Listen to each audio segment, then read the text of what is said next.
Assalamualaikum warahmatullahi wabarakatuh. Berjumpa kembali dengan kami Bang Kulon Channel. Sobat Bang Kulon Channel, kita akan mengangkat atau mengurai satu tokoh atau ketokohan, dan beliau adalah Cakraningrat IV yang merupakan salah satu raja dari kerajaan Madura Barat. Di samping saya sudah ada Mas Agus. Jadi sebelumnya saya ucapkan Assalamualaikum warahmatullahi wabarakatuh, Mas Agus. Waalaikumsalam warahmatullahi wabarakatuh. Jadi dari cerita yang saya dapatkan bahwa Mas Agus ini salah satu penerus yang sampai hari ini dari Cakraningrat IV gitu ya, Mas Agus ya. Salah satu keturunan yang ada di Sembilangan ya, Sembilangan. Sebelum kita membahas lebih jauh tentang Cakraningrat IV atau CN4, nah, jadi saya ingin tahu dulu gimana silsilahnya sehingga Mas Agus juga menjadi salah satu keturunan, atau sampai sekarang menjadi keberapa ini kalau dihitung-hitung. Silakan Agus. Ya baik, bismillahirrahmanirrahim. Susur galur ya istilahnya. Kalau susur galur dari Cakraningrat IV itu cukup jauh sebenarnya. Kalau Cakraningrat di atas, tapi memang Cakraningrat IV dengan Cakraningrat V yang di Sembilangan. Cakraningrat V yang di atau Sembilangan, yang disebut Panembahan Senopati. Kalau dari Cakraningrat IV itu dari jalur Padmi atau Permaisuri dan juga jalur Selir, sama-sama ada. Dari saya cerita yang dari jalur Permaisuri. Istri lama-lama loh ya. Iya. Cakraningrat IV ini punya banyak istri, Iya. tidak hanya satu, ada 6 ya, insya Allah. Itu permaisuri beliau bernama Raden Ayu Sepuh, nama aslinya Raden Ayu Genis, putri dari Sri Subunan PP1 Surakarta, Pakubono I ya, Surakarta. Kesunanan ya. Kesunanan Surakarta. Dan sampai saat ini masih berdiri gagah Ya. keratonnya. Dari pernikahan Gusti Panembahan Cakraningrat IV dengan Raden Ayu Demis, itu menghasilkan salah satu putranya Panembahan Cakra Adiningrat V yang meneruskan tahta beliau. Dan Panembahan Cakra Adiningrat V ini menikah dengan Raden Ayu Siti Sundari. Raden Ayu Siti Sundari ini putri dari Prabu Amangkurat IV. Mataram. Surakarta. Iya, Pak Amangkurat IV. Mataram ya, masih Mataram. Mataram kuno. Enggak, Mataram ini sudah Mataram Islam. Iya, sudah Solo Jogja itu Ya, ya, ya. satu ya. Jadi waktu itu kalau nggak salah masih Kertasuro namanya. Jadi putri Sri Sunan Amangkurat IV ini bernama Raden Ayu Siti Sundari, dinikahi oleh Panembahan Senopati, melahirkan salah satu putranya itu Kanjeng Sultan Cakra Adiningrat I atau Raden Abdul Rahman, atau yang Ayah lebih- andanya Sultan Abdul Qadirun ya. Iya. Iya. Jadi beliau lebih dikenal dengan sebutan Sultan Abduh, yang dari jalur Padmi ya. Sultan Abduh menikah dengan Raden Ajeng Kadarmanik, keturunan dari Pangeran Blega. Itu menghasilkan salah satu putranya, yaitu Panembahan Mangku Adiningrat. Jadi raja tahun 1804 sampai 18 di Pamekasan itu 1850-an. Ya, itu beliau menghasilkan salah satu putranya bernama Panembahan Mangku Adiningrat. Panembahan Mangku Adiningrat menikah dengan Raden Ayu Siti Fatimah, putri dari Raden Aryo Adikusumo Demangan. Nah, ini Raden Aryo Adikusumo ini merupakan cucu dari Panembahan Senopati juga. Itu menghasilkan salah satunya Raden Aryo Adikusumo. yang di Sembilangan yang disebut dengan Gusti Arjalas. Dari Gusti Arjalas ini menghasilkan ke bawah menurunkan bawahnya Raden Panji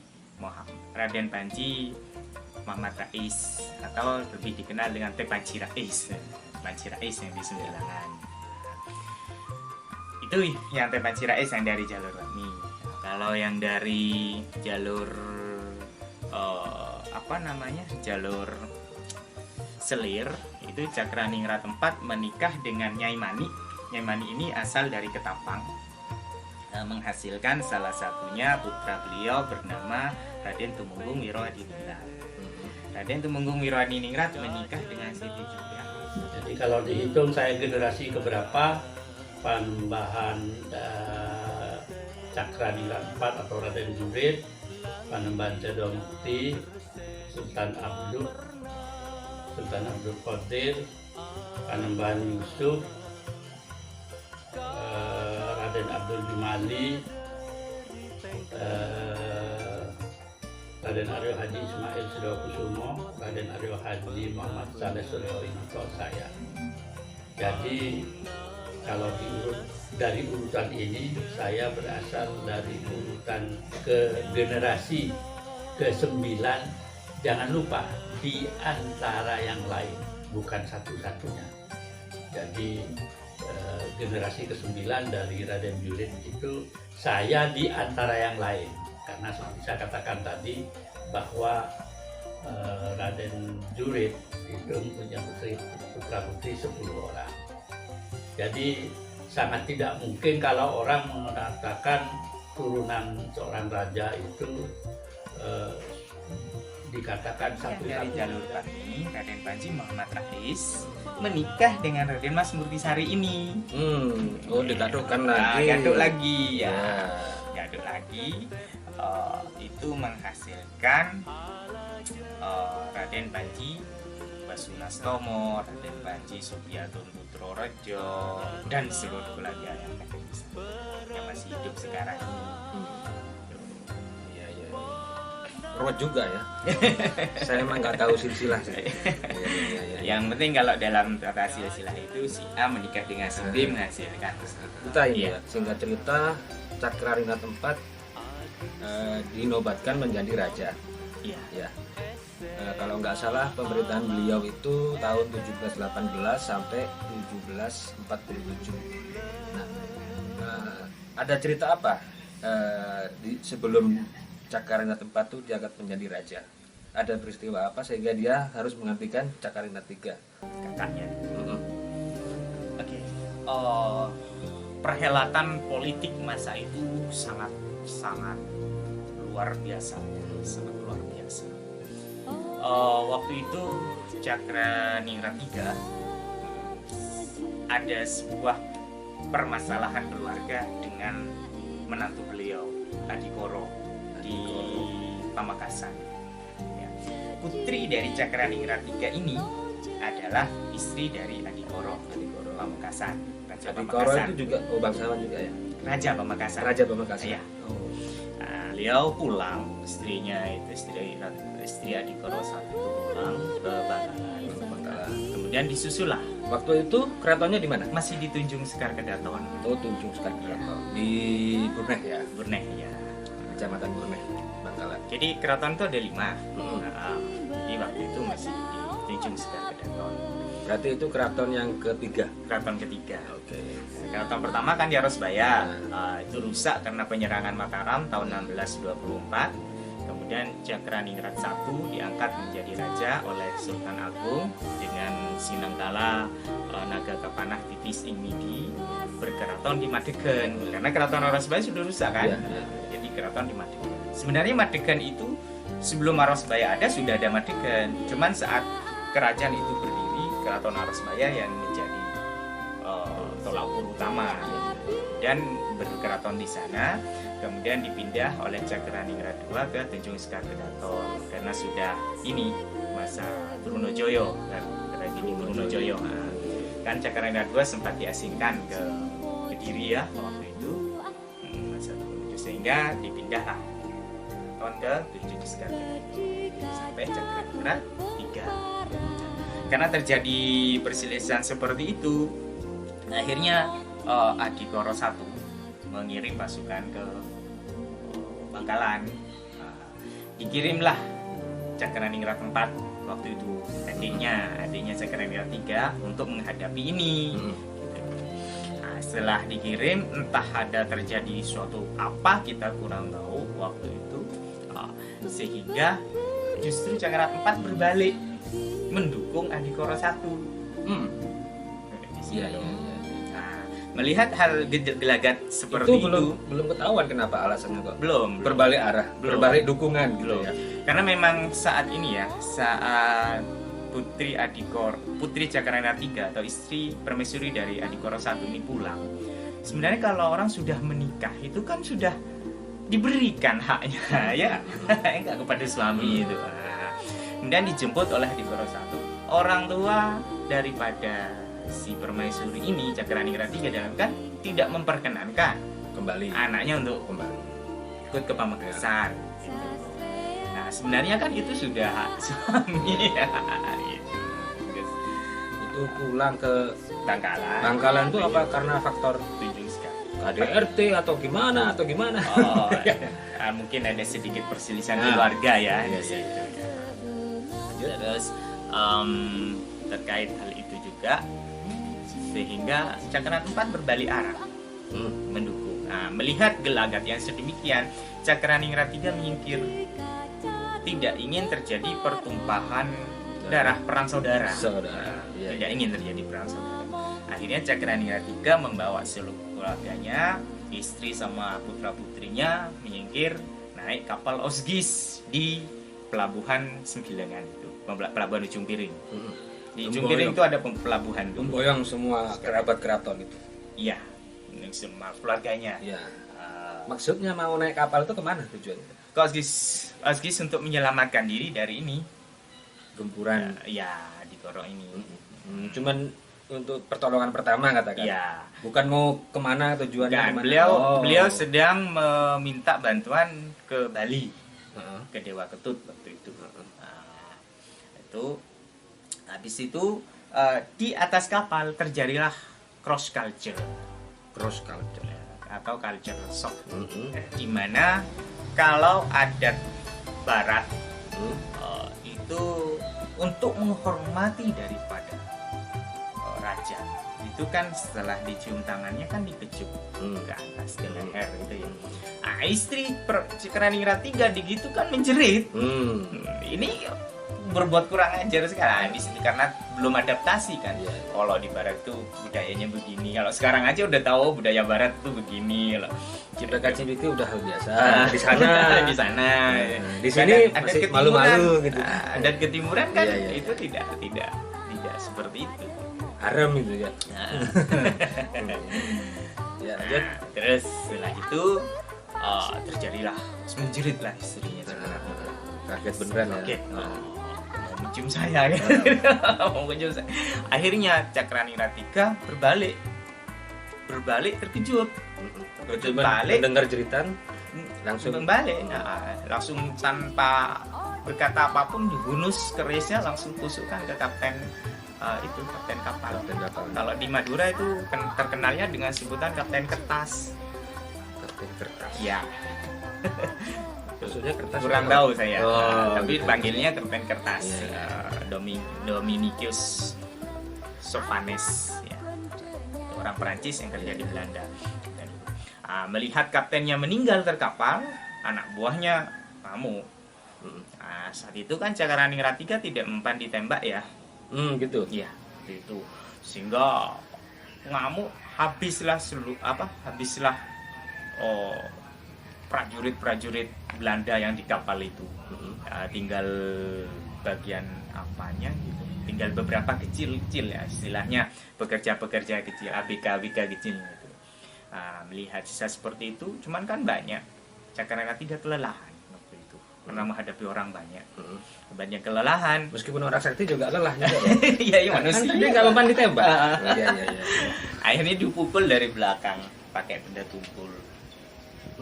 Apa punggungnya atau kepala? Kepala. Nah, seperti itu, akibat kelelahan akhirnya dia jatuh. itu jatuh. Setelah itu kepalanya dipenggal, Oh. meninggal kan? Iya, iya. Kepalanya dipenggal, jasadnya dibuang ke laut. Makanya Cakraningrat III tidak ada makamnya. Kepalanya dibawa ke Surabaya, dilaporkan, Di Surabaya. terus tubuhnya dibuang ke laut. Ke laut.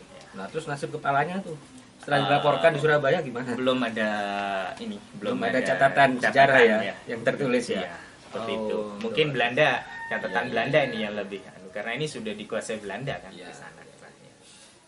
Terus keluarga Cakraningrat III habis semua. Tahta kosong. Meninggal. Tahta secara selanjutnya itu adik Cakraningrat IV, Cakraningrat III melanjutkan tahta. Tahun 1718 beliau secara resmi menggantikan kakaknya Ya. di sini. Iya, iya. Tahun 1720 beliau baru menggunakan gelar Cakraningrat IV. Oh. Jadi nggak langsung Iya, naik, iya. langsung saya bergelar Cakraningrat. Nah, kalau resmi sudah resmi. Oh, gitu. 18 itu sudah resmi. Tapi gelar belum diberi. Gelar belum dipakai, belum turun. Iya. Nah, Nah, jadi ketika- tahun 1720 beliau mendapatkan gelar dari Sunan, Kanjeng Sunan menggunakan Cakraningrat ke Sebelum menggunakan gelar itu, Sosrodiningrat. jadi apa? Bawaan-bawaan keraton juga memanggilnya Kanjeng Gusti apa Kanjeng apa gitu. Gusti Pangeran. Gusti Pangeran. Iya, Oh. karena Pangeran kan putra raja. Iya, Bapak. iya, iya. Pangeran sama-sama putranya Cakraningrat. Itulah Naik tahta naik tahta 17-18. 1718. Saat itu di Surabaya terjadi perhelatan peperangan yaitu Smita. Terus Tunjung Sekar Kedaton masih berdiri tegak. Setelah naik tahta 1718, Cakraningrat IV tidak lantas berada di Madura. Setelah naik tahta selesai, prosesi apa semua selesai ya, ada berangkat Surabaya mimpin perang. Jadi beliau itu banyak dunianya di dunia peperangan. Banyak. Cakraningrat IV atau Raden Jurit menjadi terkenal daripada pangeran yang lain sampai dengan saat ini karena ada beberapa hal yang perlu disampaikan bahwa beliau adalah memang seorang raja yang ahli dalam strategi perang. Beliau sangat memperhatikan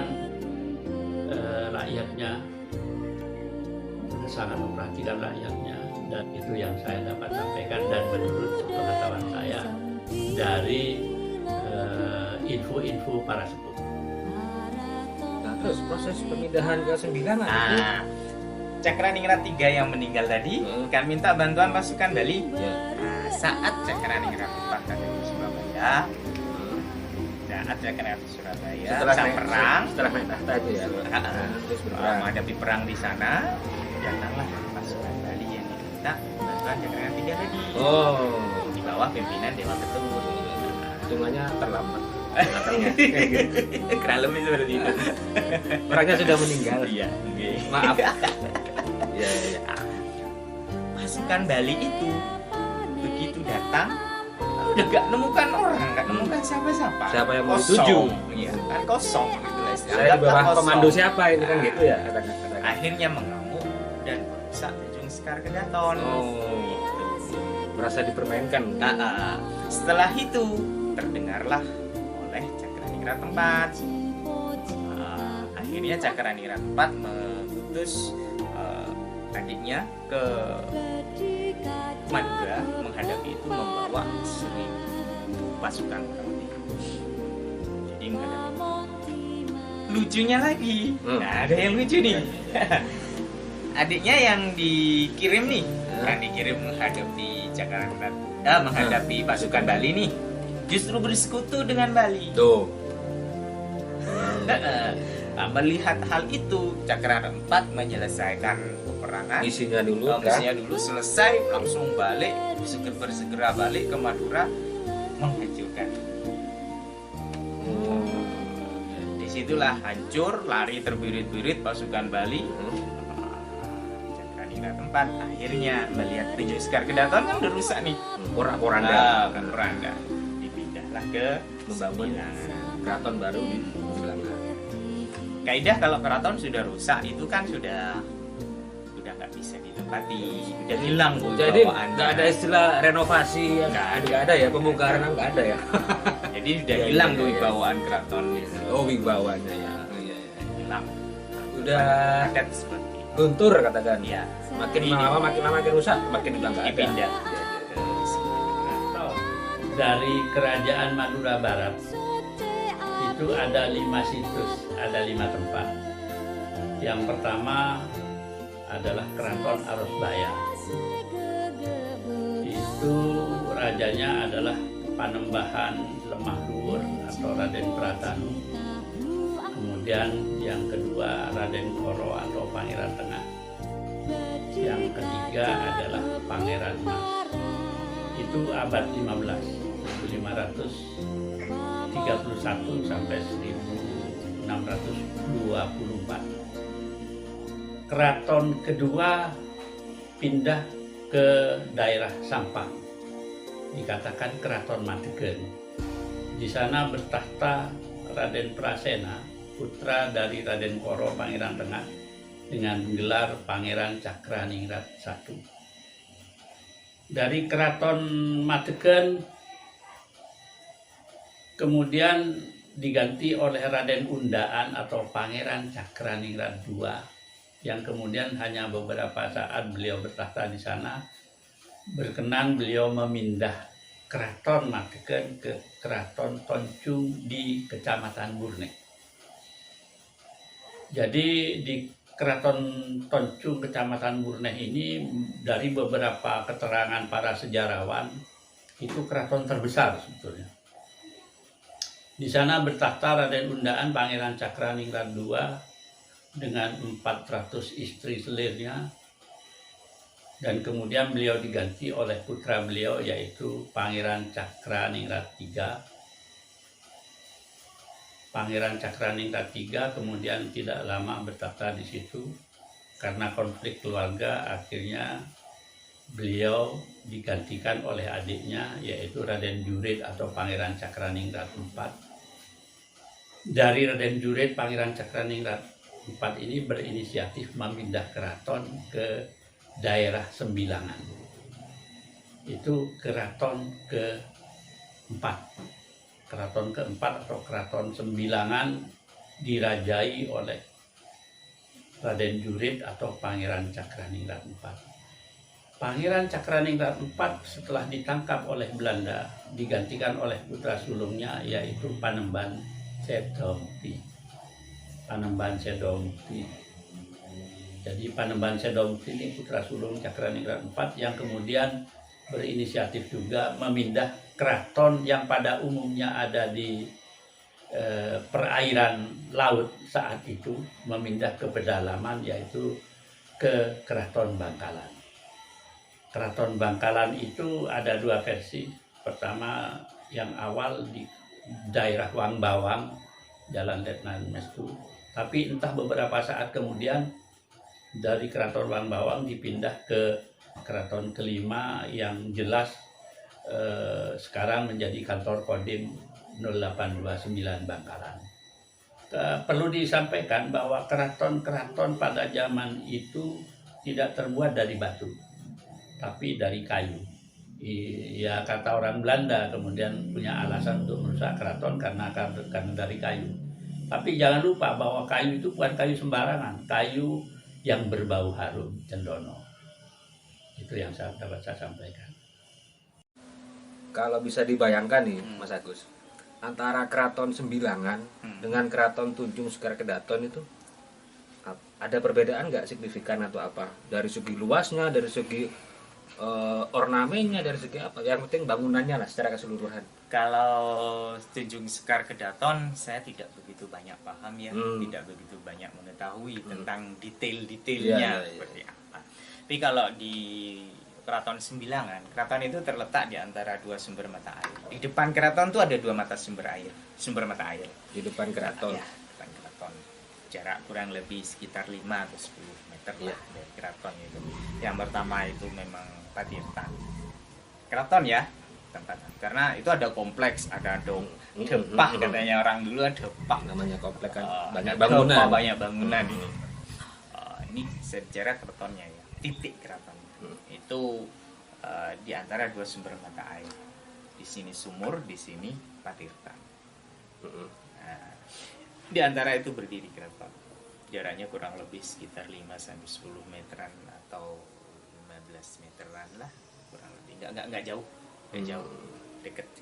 Seperti biasa, seperti halnya di Mangkunegoro. Di Mangkunegoro itu kan depannya itu kan ada ini, ada kolam. Semacam itulah. Mangkunegaran itu ya. Iya, seperti itu. Terus ya itu kurang lebih ada dua seperti itu. Itu berdiri kurang lebih sekitar 29 tahunan ya. Keraton Sembilanan. Istilahnya pembuatannya itu Berdirinya. Berdiri. Ya, dari pembuatan sampai perpindahan itu sekitar 29 tahunan kurang lebih. Ya, yang namanya keraton ya identik dengan ukiran. Itu udah jelas itu. Nah, seperti halnya ukiran-ukiran seperti ini kan ukiran-ukiran ya istilahnya ya. Ukiran ya identik lah dengan itulah, ukiran-ukiran namanya keraton lah istilahnya. Terus atapnya itu yang tersampaikan kepada kami itu terbuat atapnya terbuat dari beling. Entah apa itu dan warna-warni, indah. Mungkin kalau keris itu masuk akodiat ya. Keris kalau dia diginikan itu warnanya beda, pamornya beda, diginikan beda, itu masuk ya, semacam itulah kurang lebih. Jadi atapnya itu menarik ya, cukup menarik. Dan ukiran identik dengan ukiran. Tidak ada yang namanya keraton polosan gitu, nggak ada. Pasti lah. Belum lagi mungkin barang-barang pemberian dari luar apa-apa kan mesti ada di situ ya. Iya. Seperti itu. Nah, karena di Madura Barat ini ada 5 titik keraton. Jadi sebenarnya masing-masing keraton itu terbuat dari apa? Kayu atau batu atau kayu? Semuanya kayu. Semua kayu. Lima-limanya kayu. Sampai di Bangkalan pun kayu. Jadi memang keraton kayu. Jadi Arosbaya sebagai keraton pertama berdiri, itu masa Panembahan Lemah Dhuwur, Belanda belum datang, itu kayu. Kemudian di Madegan pun keraton kayu, Tunjung Sekar Kedaton keraton kayu, kemudian Sembilangan juga keraton kayu, dan di Bangkalan pun keraton kayu. Sebagai kesimpulan dari keterangan-keterangan saya sebelumnya, bahwa untuk urusan kesilsilahan atau disebut trah, itu memang kita tidak bisa mengada-ada, melebih-lebihkan atau mengurang-urangi. Kembali saja kepada dasar daripada literatur silsilah. Di situ tidak bisa, karena di sebutan silsilah ada garis panengan, ada garis pangiwo, ada garis laki dan ada garis perempuan. Nah, untuk urusan kesembilangan ini ada tokoh muda di sana, yaitu Raden Mas Agus Lahendra. Bisa dikonfirmasi di situ atas dasar literatur, bukan tutur atau dongeng. Jadi kalau silsilah itu tidak bisa dirubah-rubah.